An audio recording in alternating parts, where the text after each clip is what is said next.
Welcome back to the Breakfast Boys on Triple H 100.1. Maximum of 25 today, chance of shower and possibly a storm. This weather has just been all over the place. We have now joined Alexi with Small Biz Matters. Welcome. Good morning. How are you, boys? Good, thanks. This is the last time that I get to do the show with you. Oh, no, but you can always come and visit. Yeah, I'll make some just to sit in appearances. a special. Well, maybe I'll have I'll find a way that you can be a guest. I'll have you coming on the show. Skills. Yeah, for sure. Talk about all the other radio stations and inside and outs. Fledgling businesses, we can call it. Fledgling. Okay. And so a little birdie.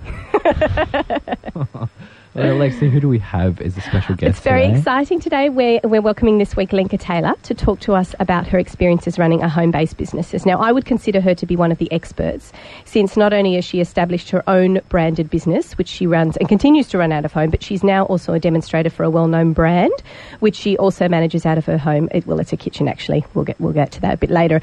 We also have a little... It's a teaser today. Lenka's brought with her some absolutely divine goodies and treats which she has made with the said brand. Oh, well, we'll just say it because I love it. It's a Thermomix, isn't it? Yes, it is. And thank you for having me. That's a pleasure. Look, and I consider her to be an absolute expert because not only has she built her own brand, her own branded product from within her home, which includes all the flaws and the successes and the pitfalls of running your own business, but she's also worked with an established brand, which is something that a lot of people consider. So today's show is all about those of you out there who are thinking about setting up your own home-based business. When I say home-based, I mean very much it is run out of your own home, and be prepared to sacrifice space, time, continuum, everything, and just be prepared for all that. And so we're just discussing the pitfalls, the positives, the negatives with someone who's been through it. So thanks for being on the show, Lenka. Thanks for having me. So firstly, let me tell you, can you tell me a little bit about your background and what led you to take the plunge into a home-based business? Well, I used to work in corporate. I was my background is in IT, so I was sort of like a Unix support person and then a project manager. You don't sound very excited when you talk about that particular line of work. Certainly not as much as when you talk about what you're doing now. Yeah, well, look, it was exciting at the time. I really loved working for the big banks because it was just a huge rush. Everything had to be done straight away because they were basically losing billions of dollars a minute if I wasn't there to help them out. But now I'm a bit obviously over it because it was long hours, it was on-call 24/7, and with a small family I just can't do that anymore, so it doesn't excite me anymore. Was that at the stage when your kids were quite young and you were and that's what led you to consider building your own business? Yeah, so my kids were very little, they were still babies, and I just my job was made redundant, so I thought, what am I going to do? And I was home for a while, about 6 months, and I just thought, this is just not for me, I need to do something. So I decided to just start up my own business. I thought I'll just work from home and pot around, look after the kids and try and make it all work. So when it comes to making that decision, is there a particular type of background that you think lends itself more to being better at running your own business in terms of what you may have done in the past? I think from my experience, I think there are certain professions that lend themselves better.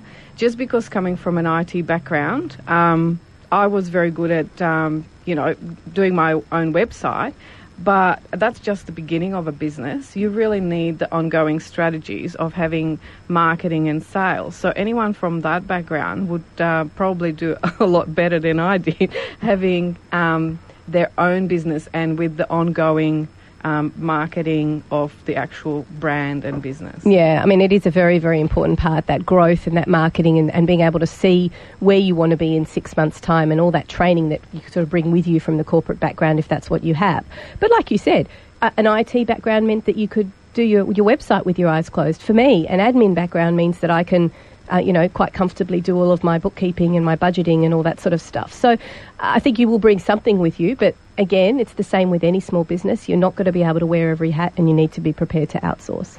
Yeah, absolutely, yeah. And one of the hard things is when you get to the point where you think, I just can't manage these things or I'm not that good at it, getting someone on board, getting someone that you trust and that can actually do the job that you require, because it's, a business is like your little baby. You you establish it, you grow it. So you need to find someone responsible, and it's really actually difficult to get, someone like that. But a lot of networking and just meeting people and talking to people and getting to know them really helps, because then when you do actually need help, you already have a network established where you can just go and ask. And even if there are not in your network, someone in your network can they will recommend. refer someone, absolutely. So tell us, currently we mentioned that you're a Thermomix consultant, but prior to that you ran your own business, which was, what was that actually called? It was called Activity Packs, and it's a home-based business where I put together craft packs for kids' birthday parties, and I also do packs for school fundraisers. And they're all available online. And that's actually still going while you're being a Thermomix demonstrator, is that right? Yes, that's right, yeah. So the business is still going, and I do service all the requests that I get through. I'm just not actively growing that business at the moment. Right, okay. Well, I mean, that's a really good point to get to, isn't it? If you set up your own business and you get to a point where you go, right, I'm comfortable with where this is, I can service my existing and new clients, don't necessarily want to grow it at this stage, but you're hanging on to that, and that might be an opportunity to grow in the future. Yeah, absolutely. Yeah, there's always scope to grow and increase, business. You just need the drive and the capital and the interest to do it. Yeah, absolutely. So, you mentioned a little bit before about the fact that you find that you need to outsource to people. That can be one of the pitfalls of small business, as we know, but in particular, home-based business. Can you just tell me a little bit of the pitfalls specifically about home-based things? So, I guess in one way, you sort of have an idea and you think, right, well, this is what I'm going to do and I'm just going to run with it. It doesn't always work that simply, does it? No, it doesn't, because, you quickly sort of work out the things that take you forever, or the things where you need to go on courses to actually be able to complete. So those are the ones, if you can master them within a really good time frame, they're really good things to keep on board and in-house if you can. But the things that you really, really struggle with, they take a really long time, or you absolutely hate doing, they're the ones that would be good to outsource. Okay, so some of the specific jobs that is not your forte, for example. So for me, it was all the marketing and sales aspects of the job. How did you find someone who could be almost a marketing consultant for you, but you weren't engaging with a marketing agency, for instance? How did you find that person? So, I just found them through networking. So a lot of different networking events that I attended, and I became friends with people, and I just sort of chose someone that I thought would do a similar job to me, because everyone has their different style and, different ways that they do things. It was a lady that ran a small business. All the people that I outsourced to were just local, ladies that run their own business from home. That's wonderful, yeah, because that's what we want to do here on this program, where we're all about keeping it local as well. So also another pitfall is, I'll just do it when the kids are in bed. Yep. or when they're little ones, when the babies are sleeping. When they're asleep, yeah. Yeah. Yeah, it is one approach, but then you're missing out on other things that you could be doing for the family. So you need to also keep a balance. So maybe not every single night when they go to bed you can work, because otherwise you just get too overwhelming, and then the family suffers and they pretty much let you know. Yeah, so work-life balance, everyone. That's that elusive work-life balance. And of course, owning your own business means that you should have a buffer when you begin. Did you find that was necessary with the Activity Packs business, or did you find that you had more expenses at the beginning than you expected, and maybe it would have been a good idea to have that buffer? Well, I wasn't that great with budgeting. So when I did my budget, it was way under what I actually needed to run the business successfully for a number of years. So I pretty quickly ran out. So it is a very important part. And if you don't have the skills, it's a good idea to get someone to look over your numbers and maybe just give you pointers about different things that might need to be included or that need to be increased, just so that you have the longevity and that you can actually sustain that, especially at the beginning when you don't have a proven record of sales, and you can go on history to say, well, this is how much I will actually be getting per month. So definitely one of those very important things that need to be considered when you start your own business. Right. Okay. And so when you found that those costs were starting to build up, and that would have been one good way to strategise it at the beginning, was to make sure that someone had a quick look over your numbers, just to make it a bit clearer and make sure that you haven't gone completely over budget. What are some of the things that were ongoing in terms of costs that you hadn't expected to be ongoing costs? Well, mainly the marketing, just because I had no idea about how much you need to be involved in the different marketing advertising strategies.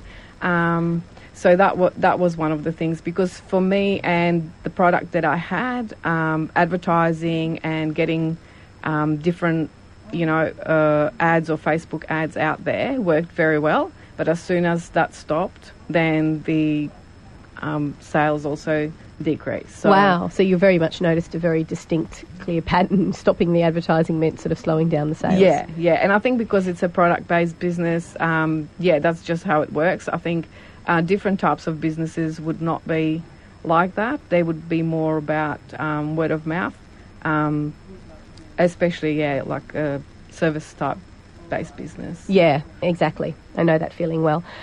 So in terms of when you moved on from the activity packs and you were considering an established brand, and you were thinking up and weighing up the choices, putting yourself in that position again, how did you what sort of research did you do? What questions did you ask to find the right product that sort of fit well with your personality or fit well with what you were willing to do? What sort of questions did you ask of the companies?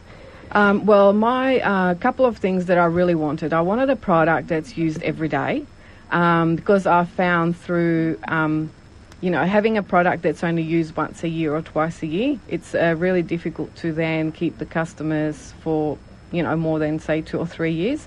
Whereas a product where someone uses every single day, they love it, and it just, I just thought it was a better sort of product. In terms of what I wanted out of it, I wanted a business where I didn't have too much upfront costs, and also I didn't want to write a CV, so I didn't want to be going through that process. Yeah. Since I haven't had one for so many years, and I just thought, that's just so daunting. It can be a very daunting process, actually, and it can take a huge amount of time to try and get it right. And, of course, yet another thing you could potentially outsource as well. And what sort of forms of support should you be asking of a company? What can you expect to get back from that branded company, for instance, just to know that you're asking the right questions when you're shopping around? Well, probably mainly the teamwork and the support, the training that they offer, and also all the marketing and the materials that they provide. Being a large company, they provide a lot of support, so you really just concentrate on the job that you need to do rather than, on all the other outside sort of, the extra sort of tasks that maybe you're not that good at. Yeah, so it's sort of almost filling the gaps of those gaps that you had when you had your own home-based business. Then it's actually, wow, there's all those things that I don't need to worry about now because they're providing me with that. Yeah, absolutely. Should that largely be free? If you're going to be one of their sort of product demonstrators? Well, yeah, I mean, they do provide everything free. All the training that we get offered is free, and you can attend as many sessions as you like. Right. Also, if you have a market stall, they provide everything, including the setup and the prize for a raffle and things like that. And that raises a really good point, because if you need to be aware of how you can sell it. So they're almost giving you the strategies in which they know work to sell the product, and then they need to give you the stuff, so the supplies to actually sell it successfully, and the training. So those are really 3 things that you want to be asking of a company if you're thinking about setting up a home-based business. What sort of training are you going to provide? What sort of materials are you going to provide? And do I need to pay for it? Absolutely. Because you're the one who's selling their product in that way. Definitely. And I noticed when we were chatting about it before as well, you mentioned how to handle difficult, shall we say, challenging, I'm only saying it like that because I can be this myself, customers who are not 100% satisfied with a particular aspect. You should also be receiving some training in that regard, right? Absolutely, yeah, and we do. And it's a great way to learn new skills in terms of, how to deal with different types of people. But also there is a whole support department that once you go through the initial resolution, you can then pass them on to other experts. Whereas when you have your own home-based business, you're it all the way till the end. Exactly, all the way to fair trading. That's right. So the buck stops with you. So I think that is a little bit of a relief for people in terms of not having to deal with that really irate, difficult customer. I'm visualising myself on the end of the phone being that horrible person to all the banks I deal with. So, that's fantastic. We talked a little bit about the pitfalls and starting up your own base business versus what sort of questions you need to ask to move on to the next step, which might be a product-based business. But shall we go to a song, Callum? I think so. Thanks, Alexi, Miss New Host. You're gonna be doing this with ease when I'm Nick and I not leave. working that board. That looks too scary for me. Oh, the pushing of the buttons. This is some Santana Into the Night. Stay tuned. Small Biz Matters. Small Biz Matters. Small Biz Matters is back with you this morning. It is 9:27, and we're just going to jump right back into it, Alexi, I think. Yes, because it's a very interesting topic. We're here with Lenka Taylor. We're talking about home-based businesses, which is not so much the consultants of the world, but it's people who have taken on perhaps products into their home, into their life, into their families, made it their babies, we talked about a little bit earlier. So let's talk a little bit about the logistics, talking about how it does impact on your time and your home life and balancing all of that, which is very tricky. So I think probably the most important thing would be servicing the clients because I can imagine if it's a product that is used every day in the home, people are going to have issues with it at any time in their home. So that's kind of a good question. How do you service those clients, and when do you need to be ready, and when do you need to draw the line for when you will actually service those clients who are having difficulties? Well, I mean, you schedule some time where you're actually going to take calls and make calls. Obviously, when you deliver your goods, you try and educate them and give them all the training that they will need so that they're actually confident using your product and can start using it straight away. So hopefully that sort of minimises any calls afterwards. But yeah, you just try and schedule in and take calls as you need to and during the day or, in the evenings or whatever is your preference. And then maybe make some arrangements for like a backup. So logistically, I'm just thinking, how do you make sure your clients feel as though they're being looked after when you're really saying, right, I'm only doing really customer service between, say, 2 and 4 p.m. Would you leave a message on your phone saying, thank you for calling, Lenka, should you have any concerns, I will be calling you back during these times? Or have you found anybody come back to you and say, look, you took too long to get back to me or anything like that? No, I haven't really. I'm usually available, whether it's via phone or text or Facebook or email, anything. Pick a platform, any platform. And usually, even if I'm, say, waiting for the kids, I can always answer a text message or an email or something like that. And I have never had anything that was really urgent, which is pretty lucky. It's probably because you're very good at educating your clients as to how to use the product and et cetera, et cetera. The other question was I was going to ask, we talked about the other day, communication being the key. Did you physically sit down with your family and say, look, this is what I'm going to take on. This is what we need to be expecting. Obviously, your kids are a little bit older, so you can have that conversation. It doesn't work so well with babies and toddlers. Yeah. But you sat down with them and how did the conversation go? How did you broach the conversation and chat about that with them? Well, I did say that I wanted to do something new and that I'm very excited about this product and would really like to work with it. And, the hours that I would work, just making sure that they understood that sometimes I would be working in the evenings, which I wasn't before, to make sure that, one, my husband was home to look after the kids, and that they understood it was a regular thing, not just a one-off, and get their buy-in as well, because obviously not all clients are available during the day, so you do need to also have some evenings available for them as an option. But I mean, other consultants work only evenings or only weekends or whatever suits them. So you just have to work out what you want out of it and set your boundaries and just stick to those. It's something that we discussed with Sarah O'Brien, the local author, a few weeks ago, where she mentioned that it's very important that your family is aware of what to expect and that they give the okay. That even the kids have some, I guess, say in what you're doing, in just that you're seeking their approval. Because it does empower the kids and it gives them ownership of the business as well. I think, being a Thermomix demonstrator, they have some ownership because they get to eat all the stuff, which is quite cool. But it is keeping them in the loop. And what if things drastically change? What if the business explodes and takes off? Do you sit down with them again and make sure that they're aware of that, or check it in with them again? Yeah, absolutely. I mean, there are things that come up, like with the launch of a new model. There were extra meetings and extra training and things like that. So I did have to say, this week it's going to look like this because of these reasons, so that they are prepared and know about it and agree to it. And usually my kids are so excited. They're probably more excited than I am sometimes. They tell all their friends. So it's so cute. They're your little advertising munchkins that go around and advertise to all their friends for you. And what about the physical space it takes up in your home? Because obviously the time and the impact it has on your family is important, but also the physical space. I think when you're weighing up what type of product you might want, you need to think about that, because I can imagine something like Tupperware you could just say goodbye to one room in your house. Is it the same with all of the products, and is that something you considered when you thought about taking on this particular brand? Yeah, I did, because with the activity packs business, I learned that the space really disappears quickly, especially when you're introducing new products and growing the business. And you do need to think about that, where you're going to store everything, where you're going to actually work from. If there's any messy part of the job, where that's going to happen, whether you need, you can actually sustain it at home, or if you need to go elsewhere and seek like storage space or other office sort of arrangements.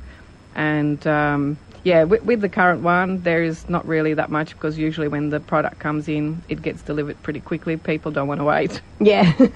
So you want to be able to choose something that's going to disappear out of your house quickly. Exactly. No, I think that's an important point. It's not just about the initial, all the stuff that comes in. It's actually a little bit about when it grows. What if something new happens? What if you go down a different direction? Just be prepared to take away another chunk of your home and donate it to the business. That's right. Yeah, so have a big house. Yeah. Have a big house. And juggling time, of course, different products require different types of customers' expectations. So you may need to be available at different times depending on the type of product that you're looking at. And also, you need to like what you're doing, don't you? You can't just can't be a flash in the pan thing and then you go, oh, I did that for 2 months. It's like any job. You need to be prepared to put it in for the long haul, the ups and downs. You do need to, because there is obviously startup time where you're learning all about the product and the processes and how to do it. So you don't want to just do it for a couple of months and then, leave it, because obviously you've just started to be productive and, it's all coming automatically to you. Yeah. But that does take time, and I think that's the same with any job in corporate.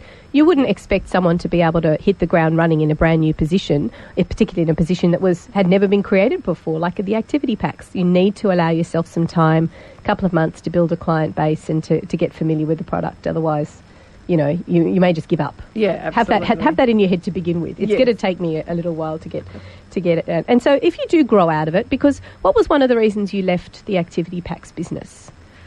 Well, it was a lot of different issues. It was the time, it was my health, and also it was just the enthusiasm about that product and my children growing out of the product.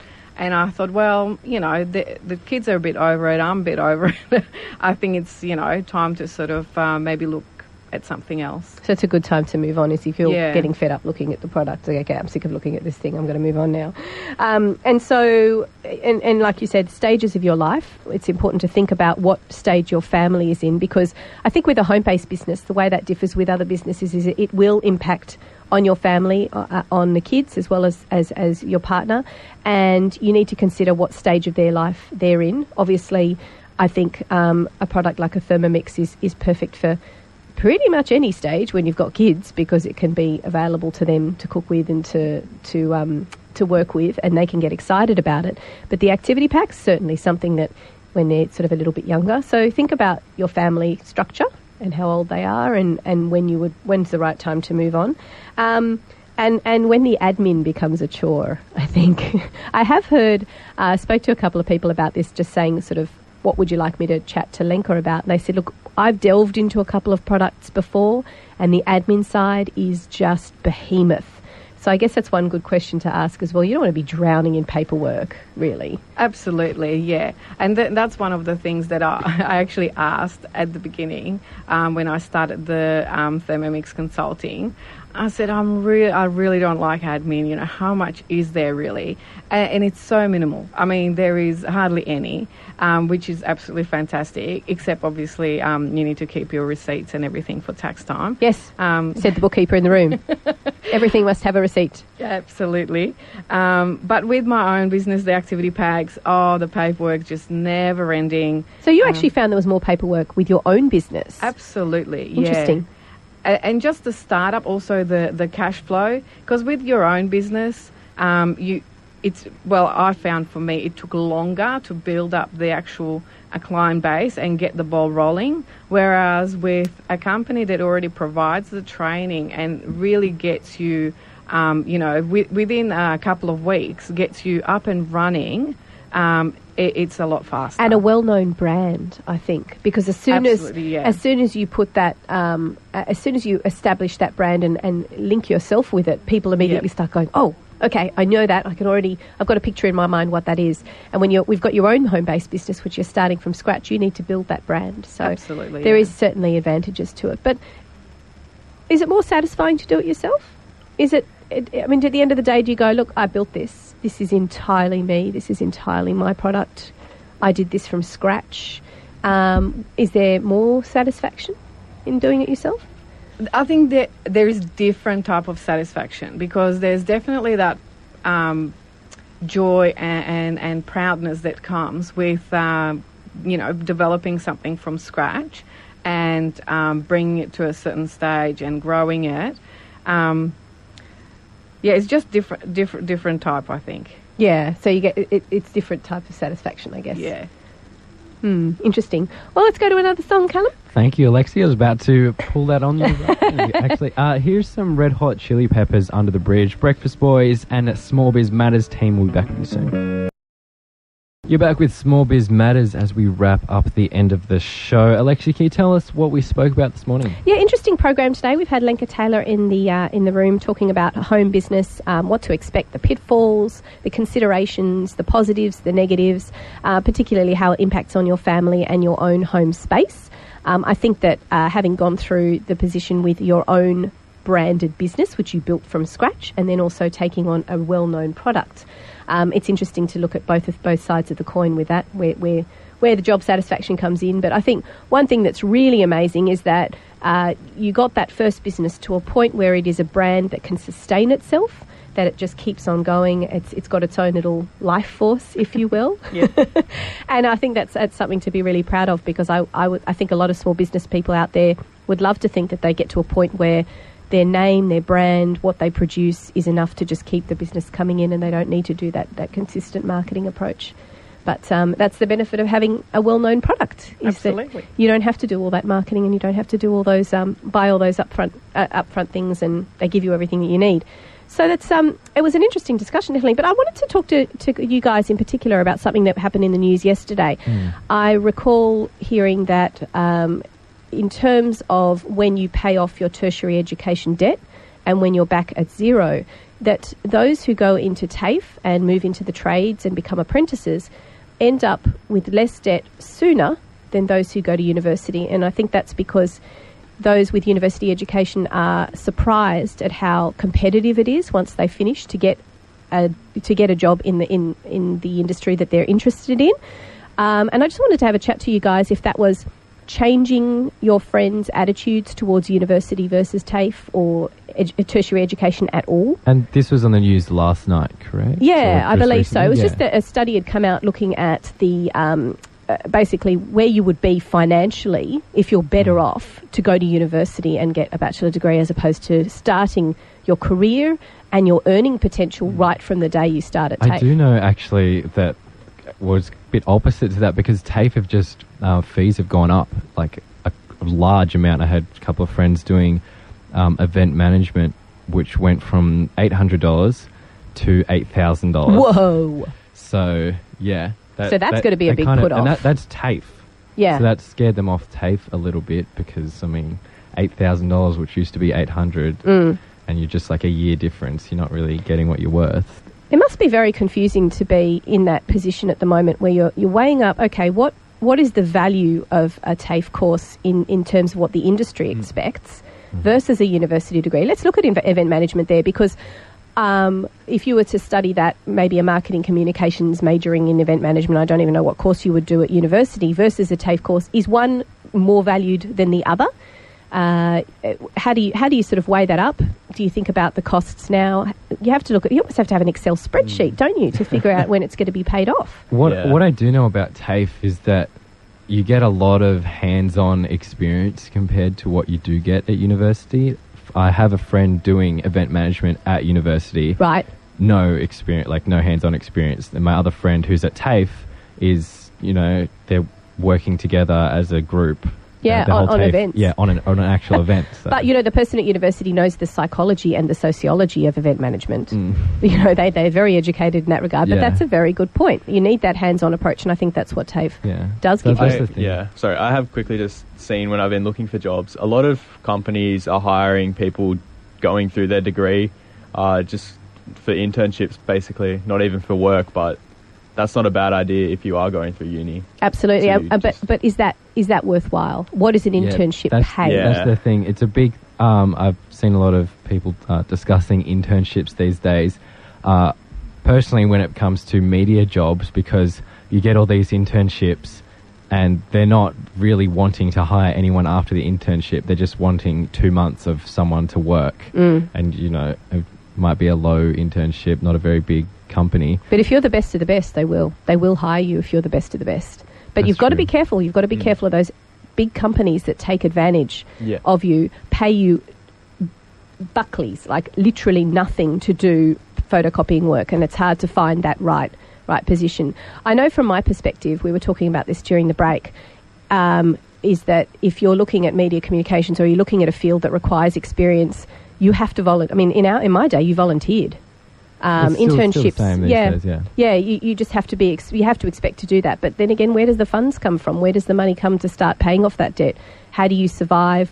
If you're lucky enough to be able to live at home and you've got wonderful parents that will keep looking after you well into your mid-20s, wonderful. But if you don't have that luxury, or if you're like you will be, Callum, studying university externally, I mean, what do you do? Because then there's the fees of like living up there and travel. I mean, once you add car costs, everything, for my age, you don't really want to own a car and be travelling, 3 hours. So that's going to be a bit of an issue. But do you know how much like an average uni course fee is by...